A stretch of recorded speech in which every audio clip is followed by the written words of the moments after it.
I'm Lizzie, the Director of Events for Bridge the Divide, and today we're going to be talking about the North Korean regime and kind of what our opinions are on that and how we're dealing with it in the future.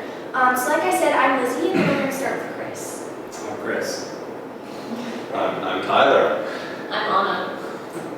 And so, just for reference, we are just graduated from high school. We're all going off to college in the fall, and we live in the United States.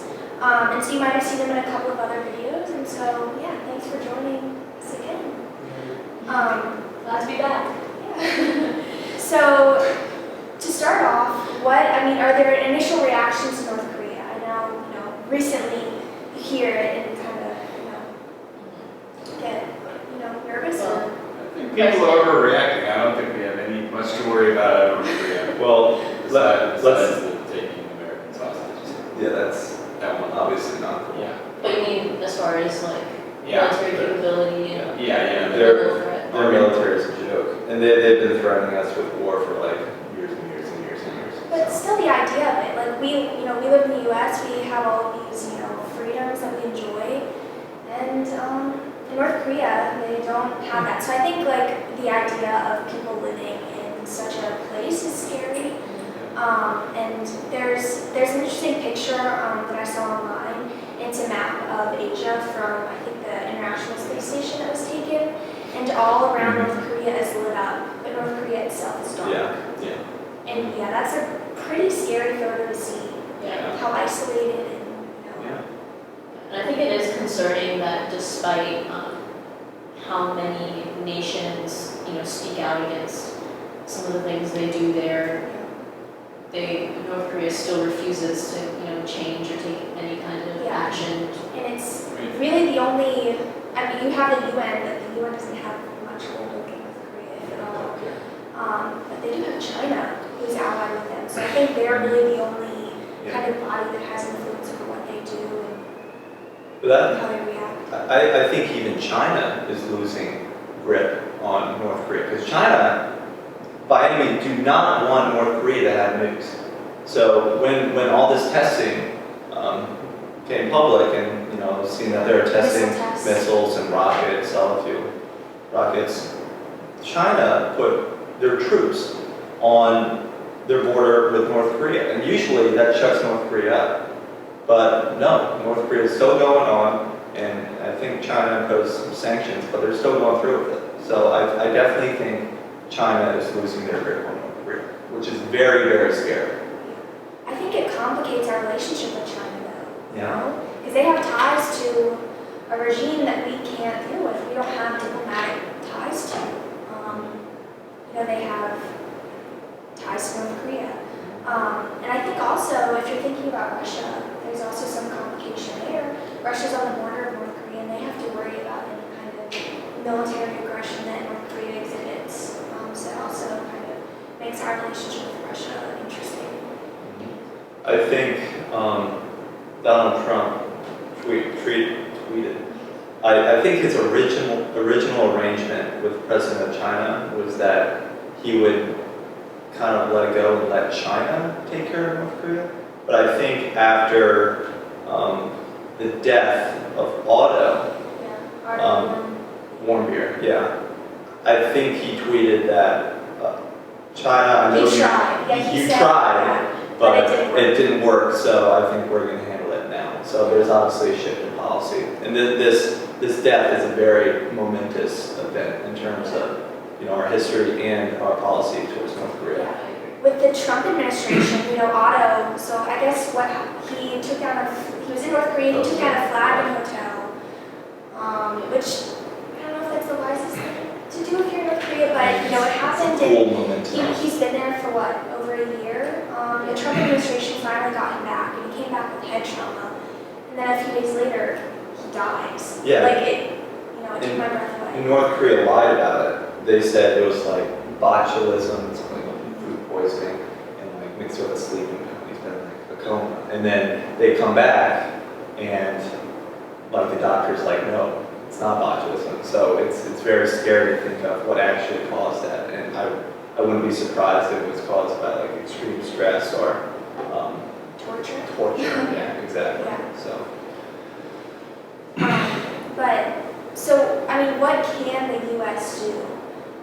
we don't have diplomatic ties with them.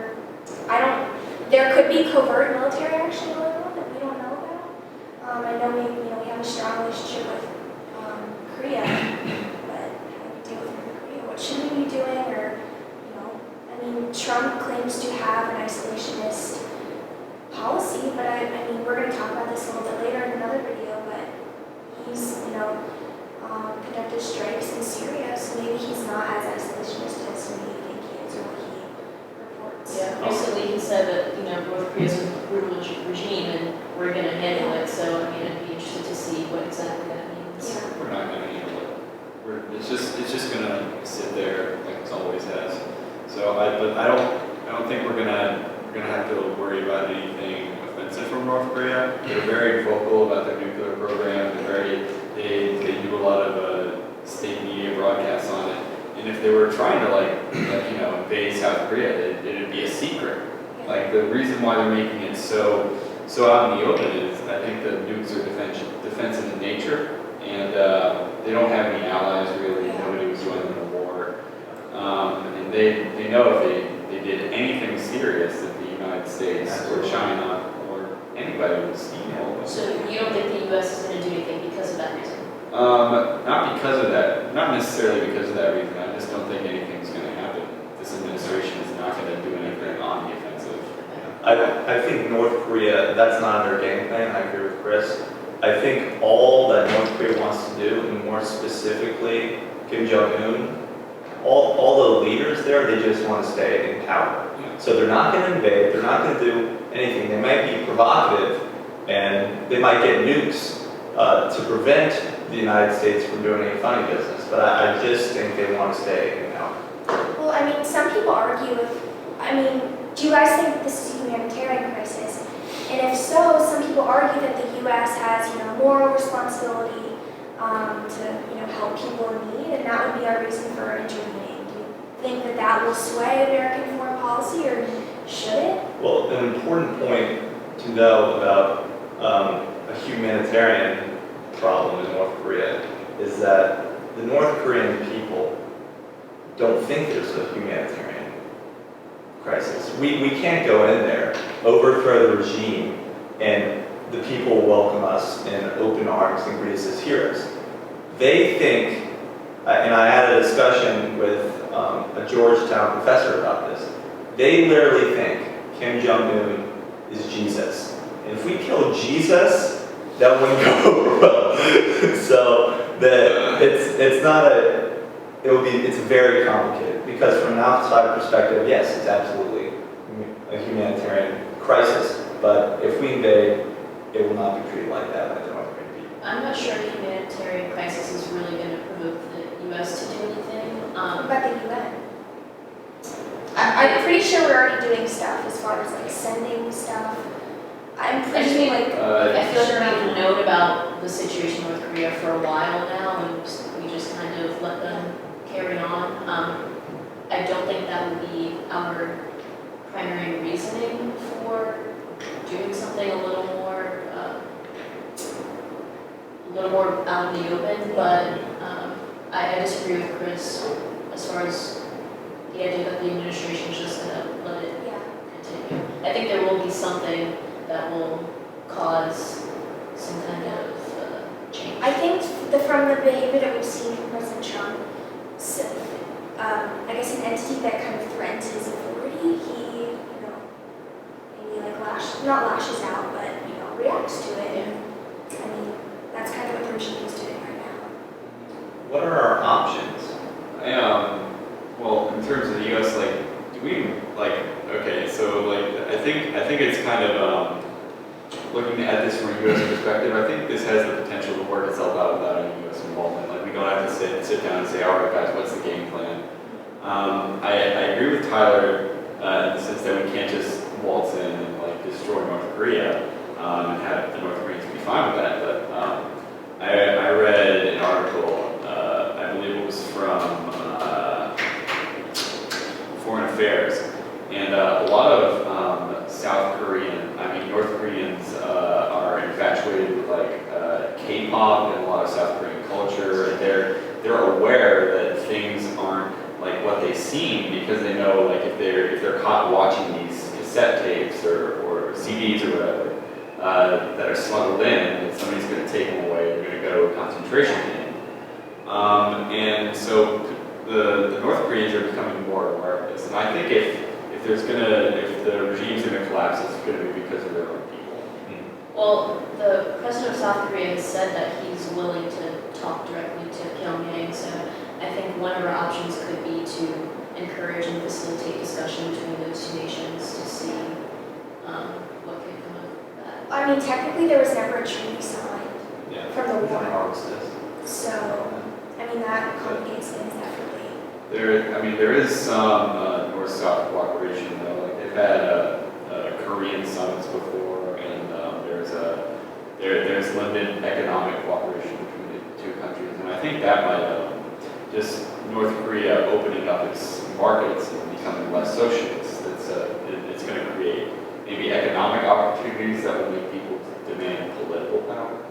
How do those summits go? Are they nice summits? Do they get anything done? I know they existed. I don't know exactly what's happening. I know that there's just been limited examples of cooperation. Like there's been talk of, I don't know which Winter Olympics, but one of them is coming up soon.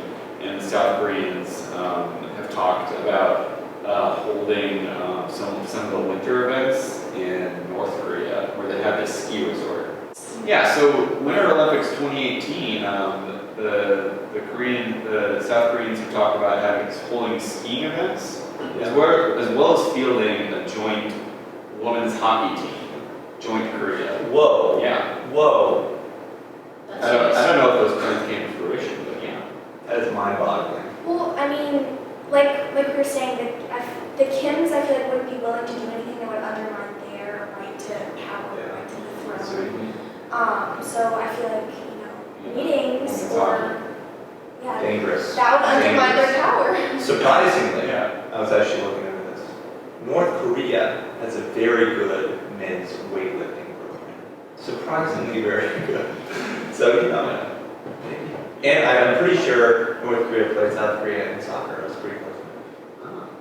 Little fun facts for you all. So that's where they take their legitimacy from. They're super socialist. Exactly. Sports teams. Exactly. But I think it's interesting that so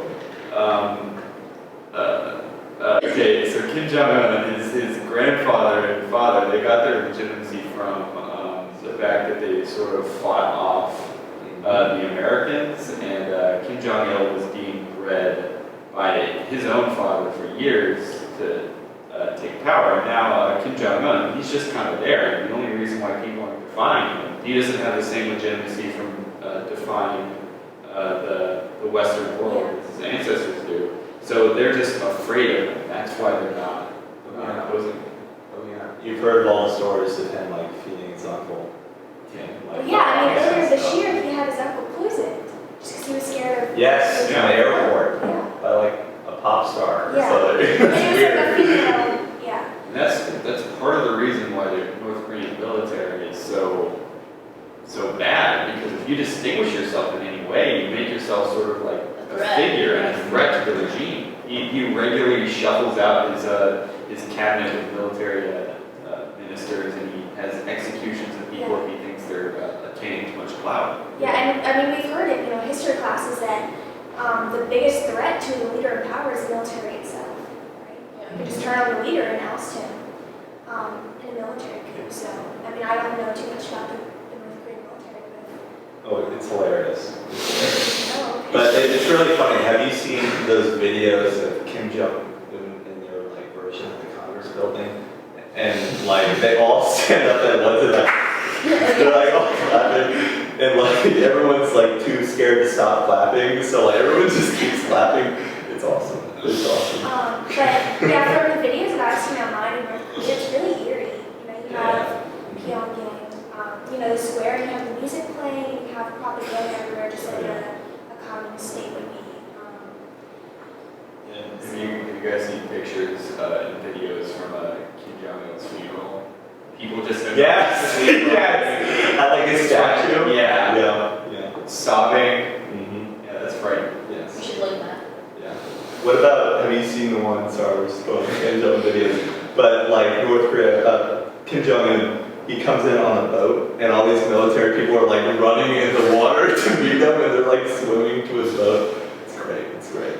But that just goes to show how loyal the people are, and it is, we just can't invade, all right? That's stupid. I think a good point was brought up that, you know, if anything, like Chris, you said nothing's going to happen, but if something were to happen, it would be from the people.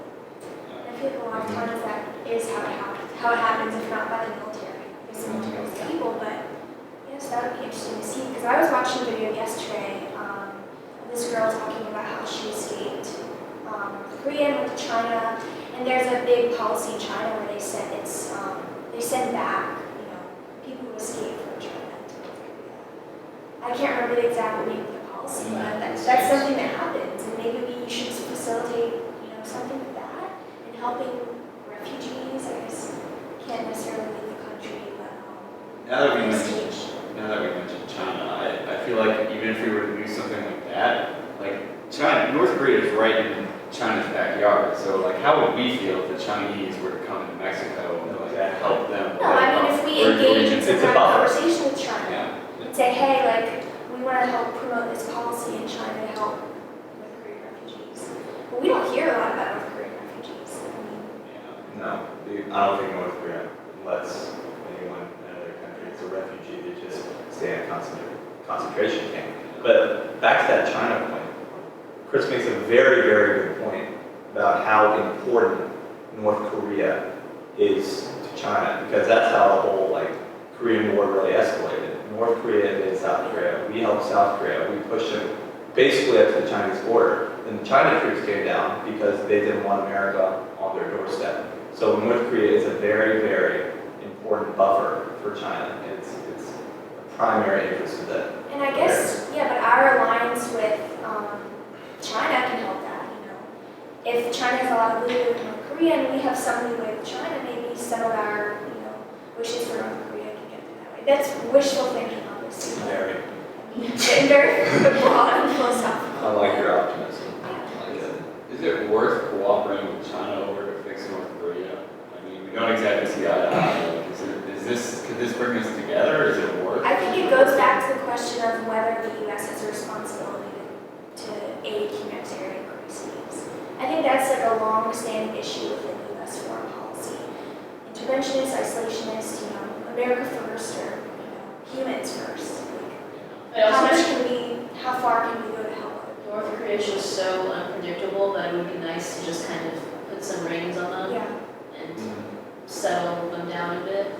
So even if it's not like we're not inciting this huge like change or revolution or anything, just being able to have some control over it would be comforting. Yeah, and I think the goal is always stability, so we wouldn't want to incite any kind of revolution.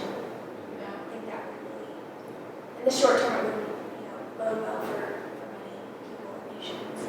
I think a long-term plan of sending over, like, I think we're like sending over CDs and videos of, like, from South Korea.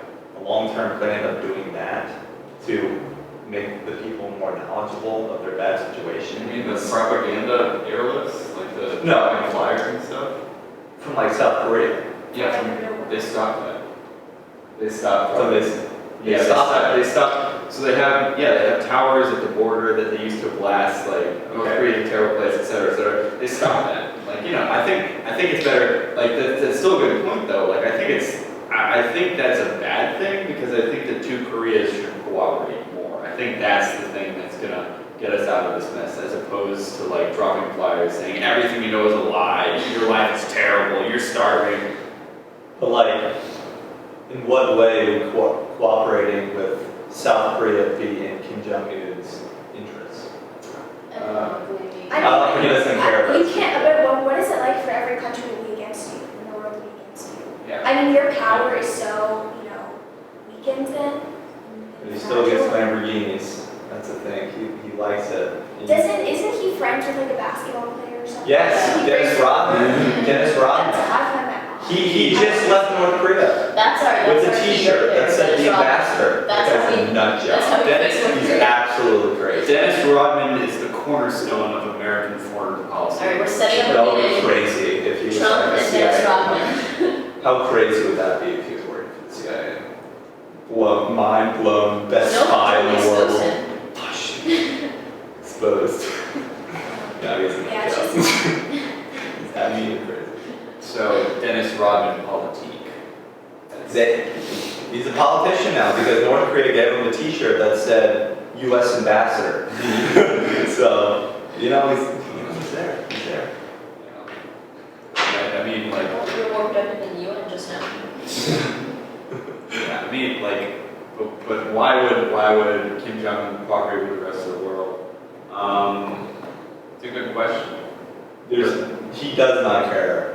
Economic interest, as long as he's Yeah, but that's what getting he his portrays French people liquor as. and wine and his Lamborghinis, he doesn't care about his people at all. But I think the like big, part of what makes the North Korean regime so scary or so supposedly powerful is the portrayal that they give the rest of the world, that they're so powerful, that they're doing these missile launches, that they're blasting this music in the square in Pyongyang that says we're powerful, we're doing all these great things for our people, but that's just the front, and I think behind that is a fragility that undermines the power that they think that they have. So I mean, So maybe Why would- ignoring them and not doing anything could actually work in the long term. I mean, do we just wait for their regime to fall? I don't know. Here's the other thing. I know I said North Korea.